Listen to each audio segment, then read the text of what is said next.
rested and ready for another Whispered Facts episode. So, today's topic of conversation is the Sahara Desert, one of the most well-known deserts in the world. So I'm going to be sharing plenty of interesting facts about the Sahara. But just before we get into the video, I'd like to remind you guys to hit the like button if you enjoy the content.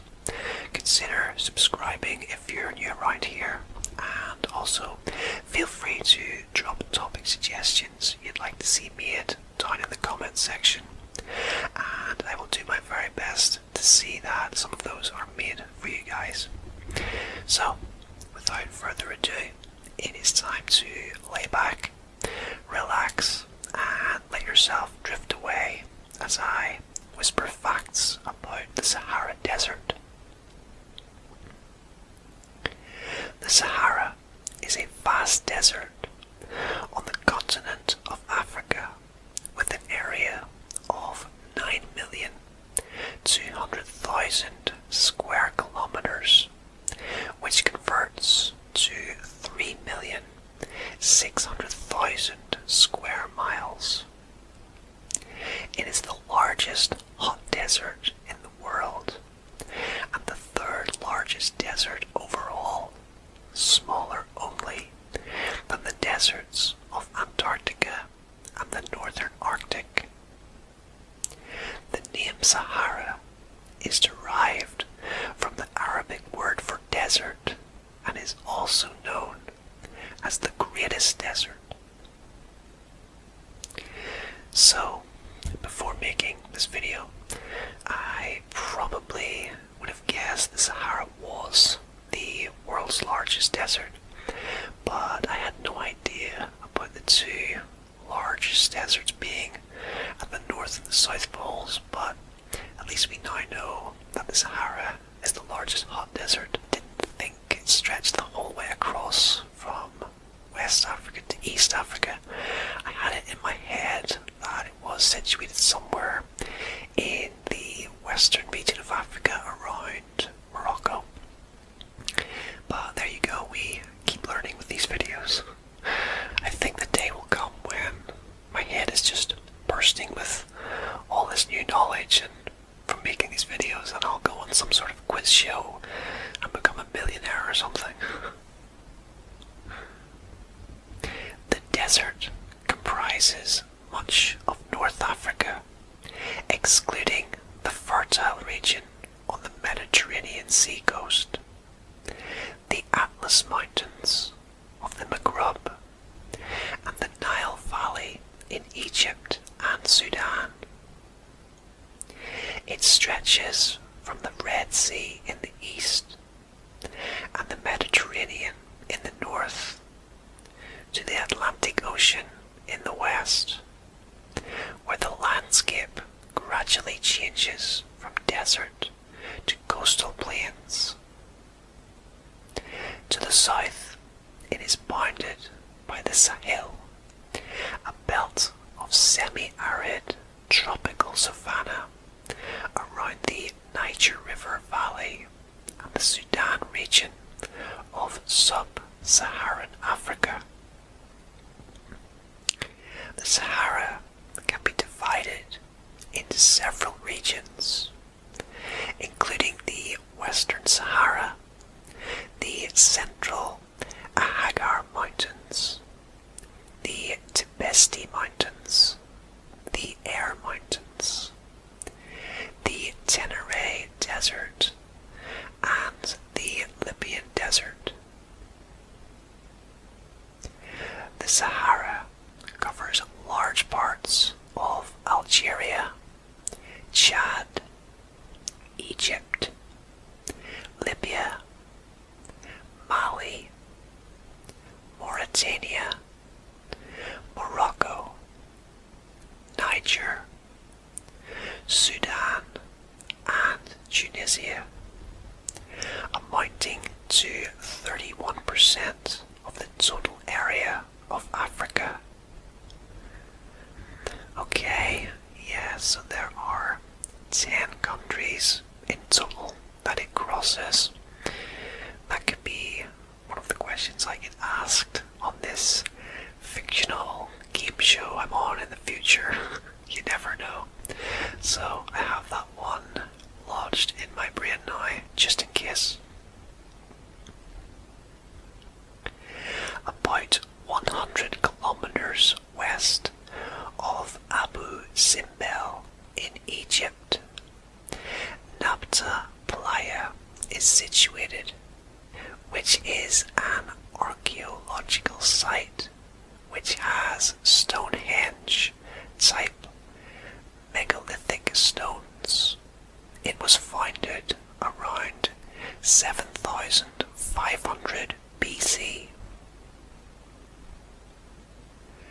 For several 100,000 years, the Sahara has alternated between desert and savanna grassland in a 20,000 year cycle caused by the precession of Earth's axis as it rotates around the Sun, which changes the location of the North African monsoon. That is astonishing, really, that it's as long as a 20,000 year cycle. It really puts into perspective just how short of a time we are alive for, given that most of us don't live to see 90, for instance. A 20,000 year cycle. Wow. The sky is usually clear above the desert, and the sunshine duration is extremely high everywhere in the Sahara. Most of the desert has more than 3,600 hours of bright sunshine per year, which is over 82% of daylight hours. And a wide area in the eastern part has over 4,000 hours of bright sunshine per year, which is over 91% of daylight hours. Probably the kind of hours we would expect as we associate it with hot sunshine and clear skies, but that's really is a scorching place to be, and I'm not sure I would ever really want to visit the Sahara Desert, to be honest. I think I'm happy just looking at photographs and videos. There are over 20 lakes in the Sahara, most of which are saltwater lakes. Lake Chad is the only freshwater lake in the desert. There are several crops and plants which grow in the region. Some very popular types are the Sahara lovegrass, wild desert gourd, the Traria retusa, date palm tree, desert thyme, tobacco tree, and the tamarisk shrub, amongst others. The Sahara is a very popular spot for its picturesque beauty of sand dunes. A sand dune is a hill of loose sand built by the flow of the wind. In east-central Algeria, sand dunes can reach astonishing heights of up to 450 meters tall. Yeah, if I think about the Sahara, or indeed any desert, the first thing that comes to mind are sand dunes. They're just so perfectly formed by nature. They look amazing when they're completely untouched and you can see the sand blowing across the surface. It really is an example of nature at its finest, I guess, in my opinion. The northern and southern ends of the desert have a certain amount of grasslands and receive little rainfall, but the central Sahara is extremely dry. Sometimes this area experiences no precipitation for years. Just one river crosses the Sahara Desert, which is the River Nile, the world's longest river. It rises from Central Africa and empties into the Mediterranean Sea. Yeah, so the Nile is a river we've all heard about, I think, but until looking at an image of it just now, I wouldn't have known exactly where it was located. So it is a northerly flowing river, and I know I will definitely do a facts video on the Nile at some point in the future, so look out for that one if you're interested. The Sahara is one of the driest spots in the world and the driest in Africa. On average, it receives only 4 inches of rainfall every year. A marathon, known as the Marathon of the Sands, is considered the world's toughest marathon.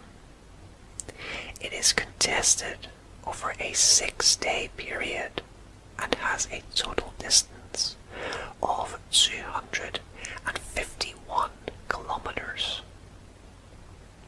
It takes place every year in Morocco, in the Sahara Desert. In 2007, 2 competitors sadly lost their lives taking part in the harsh conditions. That sounds absolutely brutal, I have to admit. I can see why it would be classed as the toughest in the world. I mean, I watched the marathon and other endurance races during the most recent Olympics in Tokyo.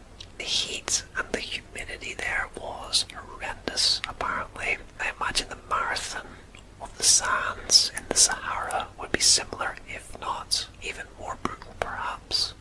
It just seems illogical to me, in a sense, to have a marathon in such extreme heat. But I guess there are all kinds of climates that they have them in. Not just the heat, I'm sure they also have them in cold weather as well. And of course they are designed to test the athletes to the absolute maximum. The Sahara is home to many mountain ranges and several active and dormant volcanoes. Emikusi is a dormant volcano, which is the highest point in the Sahara, with the height of 3,415 meters. The Libyan Desert is the sunniest and driest part of the entire Sahara Desert because of the descending tropospheric air. Rainfall is also extremely rare in this area compared to other regions of the desert. The Sahara has changed immensely over time. It used to be lush and green, home to a variety of plants and animals,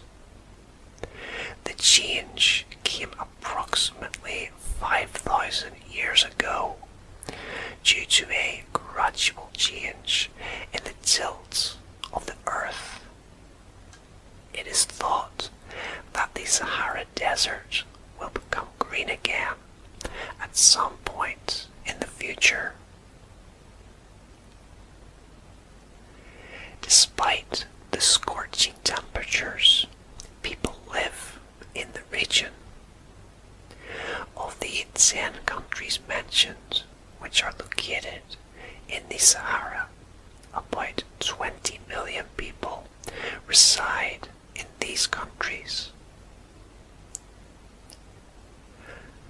Plants have adapted themselves according to the harsh climate of the Sahara Desert.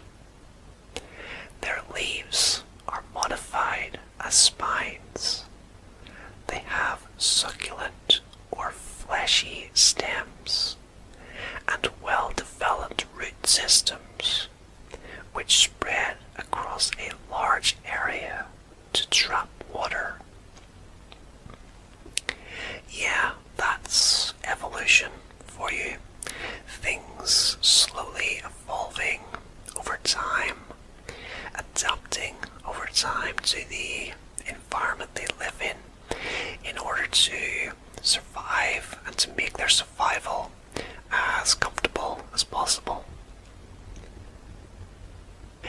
People living in the Sahara are mostly nomads. They wander in search of food from place to place. Tuareg people and Sahrawi people are the two main nomadic ethnic groups which are living in the region for thousands of years. Ground and sand temperatures reach scorching temperatures.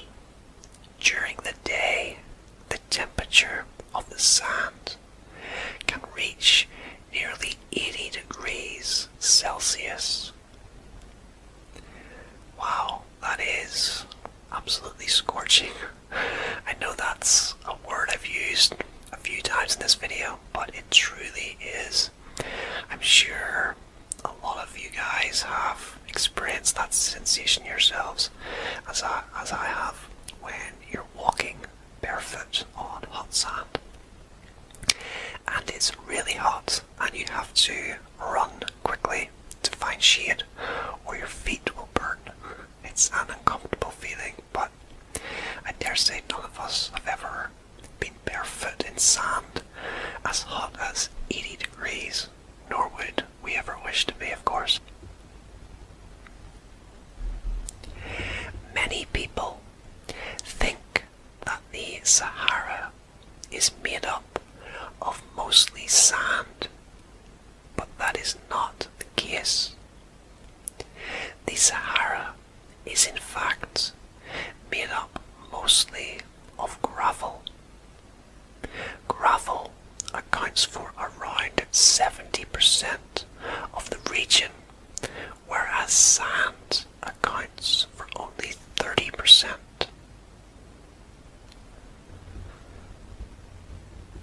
About 1.2 million people of the Sahara follow matriarchy. Men wear veils, whilst women do not. Most of the women are literate, whereas most of the men are not. Women own businesses and property. It may be one of the harshest environments on Earth, but the Sahara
touching the hot sand. It's a very clever little snake. I'm not exactly sure where they are located, what desert they are in, but I imagine they might be in the Sahara. Like the Great Wall of China, there lies a wall in Africa which is called Moroccan Western Sahara Wall, which is a 2,700 kilometer long wall, which is only 13% of the Great Wall of China. The wall was made in the 1980s to separate Morocco from the Polisario, a group of Sahrawi Republic independence fighters. During the nighttime, temperatures usually fall anywhere between 13 to 20 degrees Celsius. Coastal areas are colder than inland areas. During winter, the temperature can drop below 0 degrees Celsius at night. I think this is something a lot of us knew, that despite the roasting daytime temperatures, it does get incredibly cold at night in the desert. It's just a very unforgiving place with extreme temperatures one way and the other. According to scientists, there was a lake beneath the Sahara Desert. It was formed some 250,000 years ago when the Nile River pushed through a low channel near Wadi Tushka, a valley in Egypt. The lake had a basin area of 42,000 square kilometers. Scientists estimate that the Sahara's overall size has grown to be 10% larger than it was nearly a century ago. While this is partly due to natural climate cycles, human-driven climate change is also responsible. I have no doubt that it's partly down to human-driven climate change. I feel very strongly about climate change, and it's definitely a topic that I plan to cover in the near future.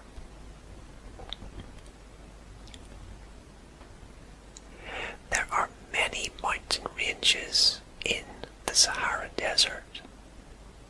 The most famous mountain ranges, which receive snowfall every year, are the Atlas Mountains, Tibesti Mountains, Hagar Mountains, and the Air Mountains.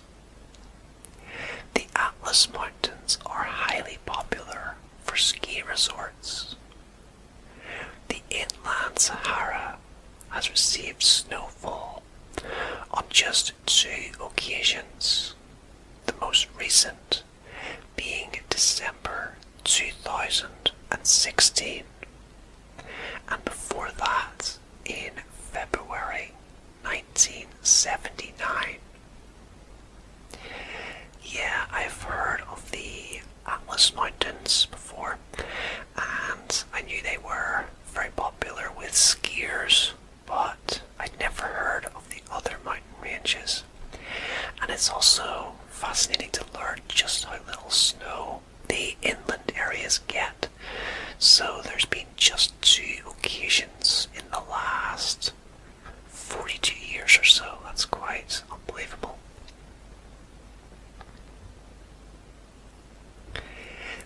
Saharan silver ants come out of their nests for just 10 minutes every day.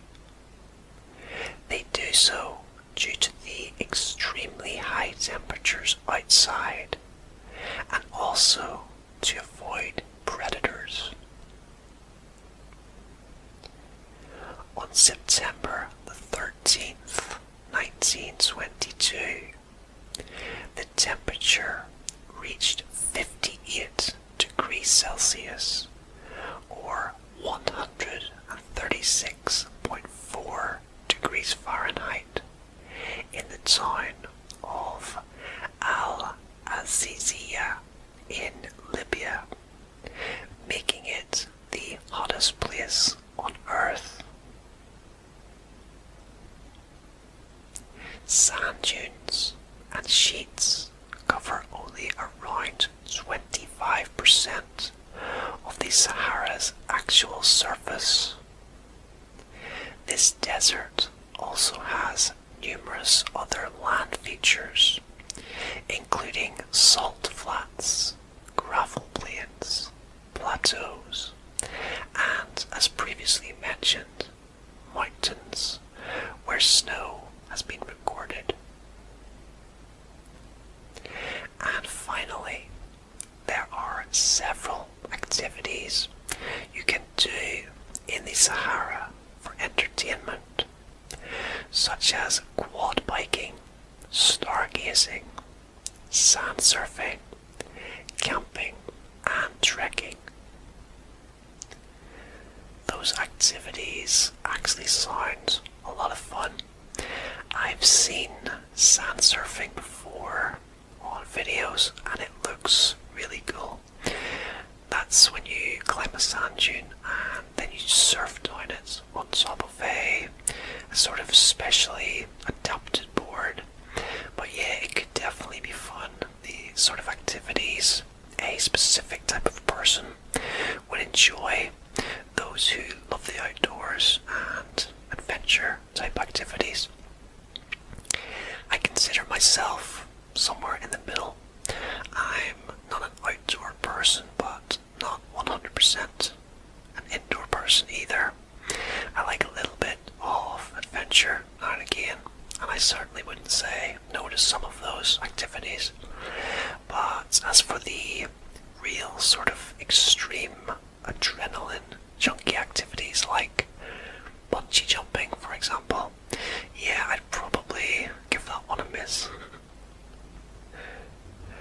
Well guys, that is just about it for another Whispered Facts episode. I hope you enjoyed these facts all about the Sahara Desert, and if you did enjoy the video, don't forget to hit the like button before you go. But as always, thank you for joining me. Until next time, rest easy, sleep well, and I hope to see you again very soon for another video.